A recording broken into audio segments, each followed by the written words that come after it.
My name is Joni Martin. I'm an independent Stampin' Up! Demonstrator who loves to play with paper. Today, I'm going to show you how to make this really cute belated birthday card. I send out lots of birthday cards, and sometimes I get behind schedule, so it's nice to have a stash of belated birthday cards that you can send out. As you watch my video, I'll be sharing tips on how to make your paper crafting easier and your projects look great. I'm going to show you step by step how to make this card. You can also find at my blog, www.scrappingwithjoni.com, a complete list of the supplies I use and your step-by-step directions, including cutting. Okay, let's begin. We're going to start with cutting our card base. Your cardstock usually comes 8.5 by 11, and you can get 2 card bases out of 1 piece of cardstock. Let me show you how I do that. Grab your paper cutter. This is a Stampin' Up! Paper cutter, and I'm in love with it. But regardless of the brand of paper cutter you have, they all have a lip at the top. And that's a guide to make sure that you're getting a straight paper cut.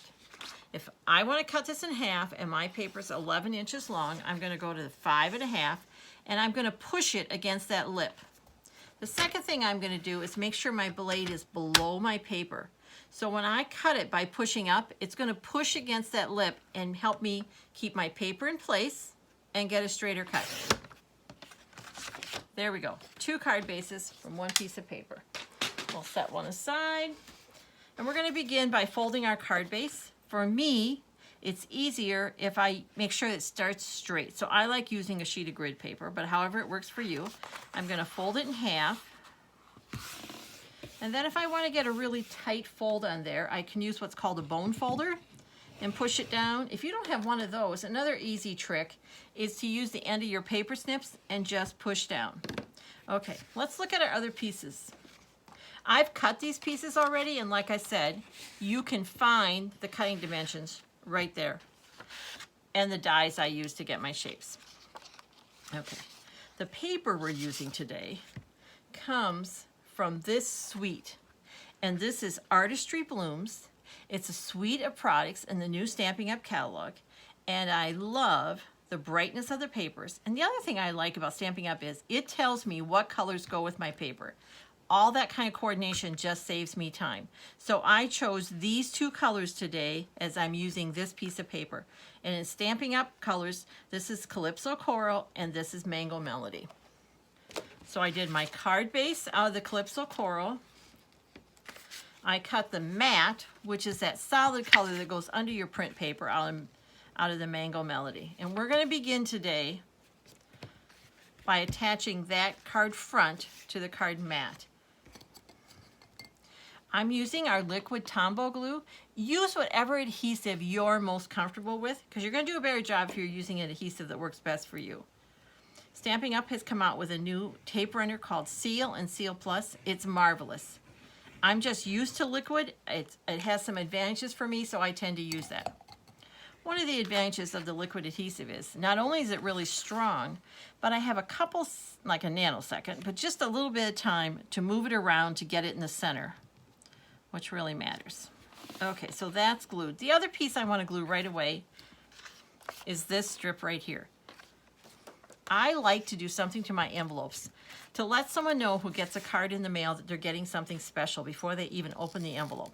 So you can stamp on it, I've embossed it, but the easiest thing is just to grab a piece of paper that matches the paper you're using on your card. This sheet of paper is 2.25 by 6, and I'm going to add just a little bit of that liquid adhesive right around the corners of the envelope. And I'm lining this up with that fold that's on your envelope flap. And I'm going to go this way just because I want to get rid of that little white corner that doesn't do anything for me. So when I fold it, you don't want to see that, and that's how you know you have it lined up. I'm going to set that aside. We'll come back to that later. Okay, I'm now ready to attach this to my card base. I'm going to grab some liquid glue. We don't need a lot. This is a strong glue, and you don't want a lot to the side because what you don't want is smushing out on your project. I find it easier to get it lined up straight if I open my card base. You'll figure out what works best for you. So I'm going to go like this.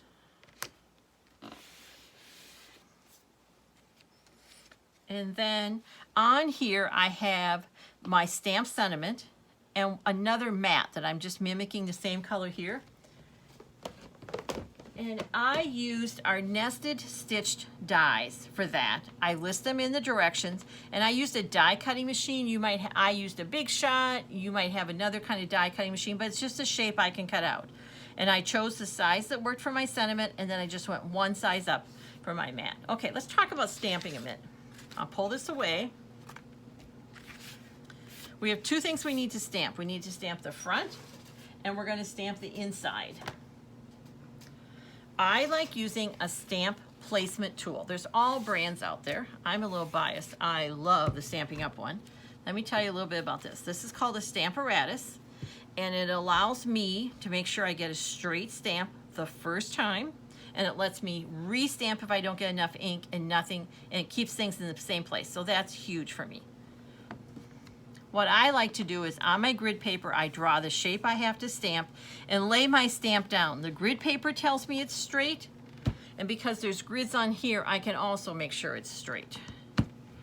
I'd rather take a little bit of time, make sure it's straight before I start, because I tend to make 6 or 8 cards at a time, and if I take that time at the beginning, that saves me a lot of time. So I'm going to put this in here. By putting it in the corner, that's holding it. And then we have these really strong magnets. This is the card insert, the piece that's going to be on the inside when you open it, and this is what's going on the front. So I'm going to be really efficient, and I'm going to stamp both of them at the same time. And if you're making a lot of cards, this just saves time. Okay, I'm going to grab a little ink spot here. I'm picking the Calypso Coral, which matches the card front. And just a tip about inking your stamps. We want to get nice ink on our stamp, and sometimes I see when people come to my class, they push really hard because they're trying to get a lot of ink on that stamp, which I understand. But that kind of works against you, because when you push hard on there, all you're doing is pushing the ink away from the stamp pad. You want to just tap, and that lets the ink attach to your stamp. So the stamp's kind of grabbing the ink. I'm going to ink up both of them. You can kind of look and see that they're inked up. Then I'm going to close the plate and push. This works best for me because, like I said, I can stamp multiple times. I can just keep doing it. And some days my fingers work really good, and some days the arthritis kicks in, and I've been known to drop a block with a stamp on it, which just makes a mess. It's just not pretty. So I can avoid all that by doing this. Okay? Check that out. Both done. Nothing to it. How easy was that? Okay. We'll put that out of the way and we'll finish up our card. So I have my card front. I'm going to attach this flat because I want to pop this up, and we'll talk about that in a second. So I'm going to put a little bit of the liquid adhesive on the back here. And you can decide wherever you want to put that in the card front. You know, this design doesn't have a certain way to go. You could make your card go this way, at an angle. I'm going to have it go this way. You could put it in the center. I tend not to do that because I spend too much time trying to find the center. So if I just kind of purposely put it off center, it's just faster for me, and there's nothing wrong with getting things done. You know, it's more efficient. I'm not spending that time doing that. Okay. I want to pop this up, and I'm going to use what we call Stampin' Dimensionals. You may call them pop dots. I'm sure you have something in your craft basket. If you're looking for more card ideas, I send out an email every Sunday night. I let people know what I'll be showing on my Facebook Live, and I include a new card idea with directions and a supply list. You can sign up for my email by going to scrappinwithjoni.com. A little pop-up will come on the screen and you can sign up. Okay, so there's sticky on one side, which I've attached. Now I'm going to take the backing off. You could peel that off with your fingers. I'm using our Take a Pick tool because it's just quick and efficient. That works best for me. You could use the point of a scissors, however works. And that's going here. Kind of center it. And then this Artistry Blooms included adhesive back sequins that matches the paper. That makes it easy. And I just felt like it added one more thing to my card front. It just looked, yeah, like I wasn't quite done. So again, these have adhesive already on them. I'm going to pick one off and just pop it somewhere on my card. There's the adhesive. When I add embellishments to my card, I do them in odd numbers. And this comes from my scrapbooking background. I also tend to try to put them in a rough triangular shape. That's kind of how your eye goes. So I'll put one here to highlight the white.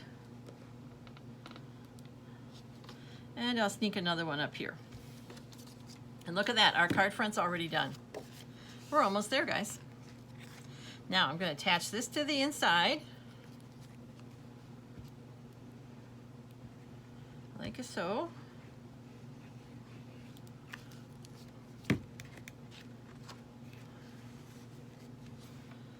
There we go. We're going to go, your card is done. We're going to go back to our envelope flap. And remember, we glued that on. Now I'm going to turn this over. Turn off my workspace a minute here. And I'm going to use the envelope flap as my guide, and I'm just going to trim.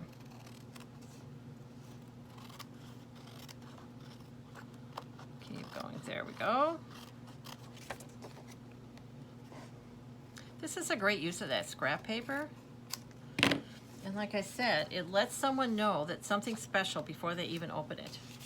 There's our card. I want to show you using the same paper in a different color. There's this one too. Aren't they fun? Happy a little bit late birthday. Now, I don't know if you're really late, because in my life, I celebrate my birthday month, not my birthday, but that works. I hope you'd enjoy this card. I hope you learned a couple things. If you like this video, I'd really appreciate a like clicked underneath the video.